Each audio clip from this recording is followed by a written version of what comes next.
የስተርዴ እንግዲህ አይምትዬ ስማርቷ የሚዲያዋ መሪዋ እንግዲህ ሚዲያዋን አንቀጥቅጣው ነበር ማለት ነው።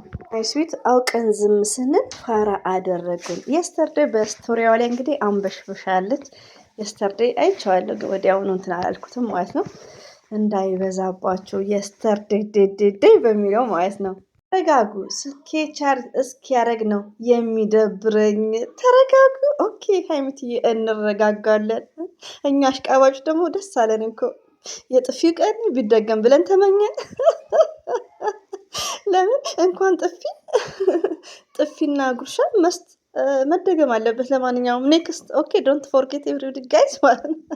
ኦ ማይ ጋድ ሀይሚትዬ እኮ እኔ እኮ የሚገርምሽ ጥጋብሽ በዚህ ከቀጠለ ጓደኛሽን አግብቼ የሰርጌ ቀን ዋሺንግ ዲሽ እቃ አጣቢ ነው የማደርገው። ደግሞ የሀይሚትዬ አሽቃባጭ እኮ እንግሊዘኛዋ ዋሺንግ ዲሽ ሳህን አጣቢ ማለት ነው።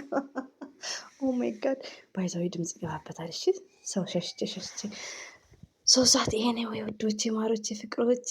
እኔ የሚገርመኝ ነገር ብቻ ለእኔ ታዛቢ ነኝ ሰሞኑን። በቃ እንዲሁ በቃ ለመሰላችሁ የምታዘበው አንዳንዴ የምወዳቸው እህቶቼ ሀይሚዬ ስትሰራ ከብሩኬ የሀይሚዬ ድራማ በጣም አስተማሪ የሚሆን ነገር ነው። ገባችሁ?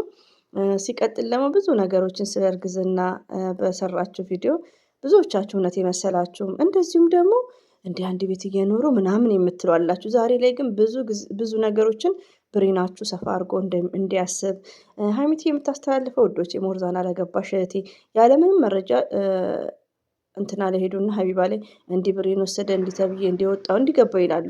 ሪሊውን ነው የምነግራቸው። ይሄ ማለት ቢግ ሚስቴክ ነው። አንድ ሰው የሆነ ነገርን ሲል ፍቅር እንዳለ መቀየም ሊኖር ይችላል። ፍቅር እንዳለ የሆነ ነገር ሊመጣ ይችላል። የኔ ባል ማለት ወንድሜ አይደለም። በወልድም ባገባውም አንድ ላይ 10 ዓመት 20 ዓመት ብንቆይም አንድ ቀን ብለን ሁላችንም ሴቶች ማሰብ አለብን። ለምን የሆነ የራሳችን የሆነ መረጃ መኖር አለበት በሚለው ነው። የትላንትና አሁን ለብዙ ሞርዛን ስደት ላይ ላለሽ እህቴ እከሌ ያገባች ብለሽ ለምታገቢ መረጃ መስት ኢምፖርታንት ነው። ሰው ሳይሽ ብር ትሰጫዋለሽ። አላየውም ብሎ ቢክድ መብቱ ነው። ግን ነገ ምን ይደርስብኛል ብላችሁ አርቃችሁ እንድታስቡ ነው ያን መረጃ አውጥታ ሀይሚትዬ ያስተላለፈችው። ገባችሁ? አንዳንዶቻችን ደግሞ ብሬን ይኖራችሁ። ገባችሁ? ለምን በቃ እኔ ስማርት እንድትሆኑ እንፈልገው የመዳም ቅመሞችዬ ማለት ነው። እኔ ሀይሚትዬ እንደዚህ የምታስረዳችሁ እዚህ ጋር ሀይሚና ብሩኬ መቼም ቢሆኑ አይለያዩም። መለያየት ኢትዮጵያ ላይ ብርቅ አይደለም። ገባችሁ? ቪዲዮ የሚሰራበት ሪዝን የለም። እንኳን አንድ ላይ የበሉ ጠጥተው አንድ ላይ ብዙ ታሪክ ያሳለፉ አንድ ላይ ኢንጆይ ያደረጉ ቀርቶ ምርጥ ፋሚሊ፣ ተወዳጅ ፋሚሊ፣ ለሰው የሚተርፉ ቲክቶክ መንደር ያላቸው ሲቀያየሙ መተው ተጣልተናል ከዛሬ አልፈልግም አይባልም። ይሄ ግን ምንድነው? ስራና ስራ ነው። ገባችሁ? ግን ምንድነው? ሀይሚዬ ሺ ጀንትል ናት፣ ብልህ ናት። ገባችሁ? ስማርት ናት የምንለው በምክንያት ነው። ገባችሁ? ይኸው እንግዲህ ያለፈውን የሰሩትን ቪዲዮ ረጃ አድርጋ አምጥታ አሳየች። ከዚህ ምን መማር አለባችሁ? ሪሊውን ነው ወዶች። አንዳንዴ ሚዲያ ስንቆይ ነው ሁላችንም ሞርዛን ብሬናችን ሰፋ እያለ መሄደው። ማንም እናት ሆድ አልተማረም። ሪሊውን ነው የምነግራችሁ። ገባችሁ? ምንድነው? አንድ ነገርን አርቆ ማሰብ። አሁን ብሩክና ሀይሚ አንድ ቤት ናቸው። እንደዚህማ እንደዚህ ነው፣ እንዲህማ እንደዚህ ነው የሚሉ ነበሩ። ለወደፊትም እንደዚህ አይነት አይምሯችሁ ውስጥ መቀረጽ የለበትም። ያ ፍቅረኛ የላችሁም ላይክ አይኖ ለዛ ነው እንጂ ፍቅረኛ ካላችሁ ማለትም ፍቅረኛ ሳይሆን ትዳርም ከያዛችሁ ታውቃላችሁ ብዙ ነገሮችም ማለት ነው። እና አንዳንዴ ቆም ብላችሁ እንድታስቡ ነው ሀይሚትዬ የምታስተምረው ከብሩኬ ድራማ። የብሩኬ ድራማ አንደኛ ነገር እኔ አሁን ለምሳሌ አልችልም ማለት ትልቅነት ነው። ኦኬ የራስ ኮንፊደንስ ነው።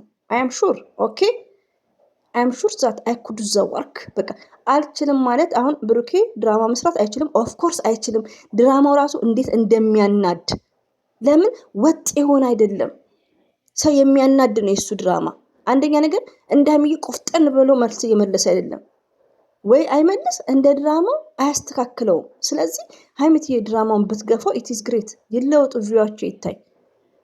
ብዙ እህቶቼ ከዚህ በፊት ዘርዬ እንዲያላችሁ እንደቀል እያላችሁ እሱ ሴት ጋር ሄዶ ነው ድራማ አትቤት። ይኸው ሰማችሁ፣ ዘር ለገበሬን ሰማችሁ። አሁንም ስሙኝ፣ እኔን ረቢ ነው ምላችሁ፣ እኔን ስሙኝ ማለት ነው። ድራማ ምላችሁ ለራሳችሁ ትምህርት ትሰዱበት። እንኳን ሀይሚና ብሩኬ ሌላ ፍቅር እና ሀምና ናኒ አያደርጉም። ምንም ፍቅር አይሰሩም። ገባችሁ? ይሄ ምክንያት ደግሞ ከማን ነው? ከወንዶቹ ማለት ነው። ገባችሁ? በቃ አንድ ሰው ድሪማችሁን ካላችሁ ስሜታችሁ ዝም ብሎ አይታዘዝም። እንዲህ ብዬ ላሳያችሁ እና እንደዛ ነው። ግን አላፈቅዶ እንግዲህ አላፈቅዶ ብሩኬ ያው በራሱ ሰዓት የፍቅር ጥያቄ እንደጠየቀን ሬዲ ሆነው ዝግጁ ሆኖ በማንም ግፍፊት ሳይሆን በሚስቱ ግፍፊት ሳይሆን በማንም ግፍፊት ሳይሆን በራሱ ግፊት ወንዶች ማለት ነው። በራሳቸው ግፍፊት ማለት ነው። ሽምግልናም ልኮ ሆነ ቃል ኪዳን አስሮ ኒካ አስሮ ከዛም በኋላ ወደ ሌላ ውስጥ የራሱ ነው። ይሄ ማለት ሬዲነት ዝግጁነት ያስፈልጋል ውዶቼ። ይሄ ኢዚ አይደለም። ገባችሁ? ይሄ ማርገዝ ደረጃ የሚደረስበት ኢዚ አይደለም። ለምን? ስለማይሆን ያለ ፍላጎት አይሆንም። ስሜታችሁ ዝም ብሎ አይነሳም። ገባችሁ? ሌላ ውስጥ እንዳታስገቡኝ እና ይቅርታ ውዶቼ። ለነገሩ ይሄ ነገር ሀራም አይደለም። ለምን? ብዙ የማታውቁ ስላላችሁ። እኛ ደግሞ እያሳለፍን ነው። ያው ባለ ትዳር ነን፣ ኒካ አድርገናል። ምንድነው አላህ ፈቅዶ ሀይሚዬና ብሩኬ ወደ ትክክለኛ ህይወት ቢጀምሩ ደስ ይለኛል። ወላሂ እኛ ሴቶች ታውቃላችሁ ሁሉ ነገር ማለት ነው። እኛ ሴቶች ሁላችንም በቃ ፍቅረኛ ከያዘን በ6ኛ ወሩ ማግባት ነው የምንፈልገው። ማንሽም ማለት ነው እዚህ ጋር ወላ ሀይሚት ሆነች ማንም እና አላህ ያሳካላቸው። ዱአ እናደርጋለን ይሳካላቸዋል ሀይሚዬና ብሩኬ። ዛሬም የኔ ሚሴጅ ምንድነው ለጨረቃ ፋሚሊዎች፣ ሀይሚዬና ብሩኬ ፍቅር ናቸው፣ ሰላም ናቸው። ኦኬ። ግን አንዳንድ እህቶች የታዘብኳችሁን ልንገራችሁ። ሰሞኑ ገስት እየከፈታችሁ ድራማ ነው እኮ ድራማ ነው፣ ምን እንዴት አደርጋላችሁ? አትለያዩቸው። እነሱ ለምንድን ነው የሚለያዩት? ስለ ድራማ አስተያየት ነው። ጠይብ ድራማ ነው እያላችሁ ነበር። ሀይሚትዬ በጥፊ ስትልገው ምን ነው ተናድዳችሁ እንዴ? የታዘብኩት ነገር ስለሆነ ነው። አንዳንድ እህቶች እኮ እኔ ለምሳሌ አንድ ሰው መጥፎ ስድብ ከምሰዳድብ ተቀጣጥሮ መደባደብ ባይዘው በፊት እንደዛ ነው። ፍንዳታ ሞኜ ላይክ እንደዛ ነው። ትዳር ውስጥ ሳልገባ ራሱ ማለት ነው። አሁንም በዚህ ጉዳይ እኔ ፊት አልሰጥም። ገባችሁ? እና መጥፎ ቃል ከምትሰበሩ ጥፊ የሚባለው ነገር አለ። ስለዚህ ሀይሚዬ በጥፊ ስለመጣችሁ ሁላችሁም ተቀየራችሁ። ብሩኬ ግን ልጄ ነው እያለ ልጁን ሲያንከበክብ ይሄን ያክል አልተናደዳችሁም። የሚያናደው ግን የሀይሚዬ ጥፊ አልነበረም፣ የብሩኬ ተግባር ነበር። ድራማም ቢሆን ኦኬ። ቤትዬም የመጣችሁ ጥፊ እኮ ድራማ ነው፣ ግን ይሻላል ለሀይሚዬ። ግን የብሩኬ ድራማም ቢሆን በጣም ነበር የሚያናደው። ያኔ አነጋገሩ በድራማ እኮ ጥሩ ነገርም አለ መጥፎ ነገርም አለ እና ሁለቱንም በአንድ ድራማ ነው ካላችሁ ድራማ ነው። ሀይሚዬ ለታ ብቻ ሆሆ አትበሉብን።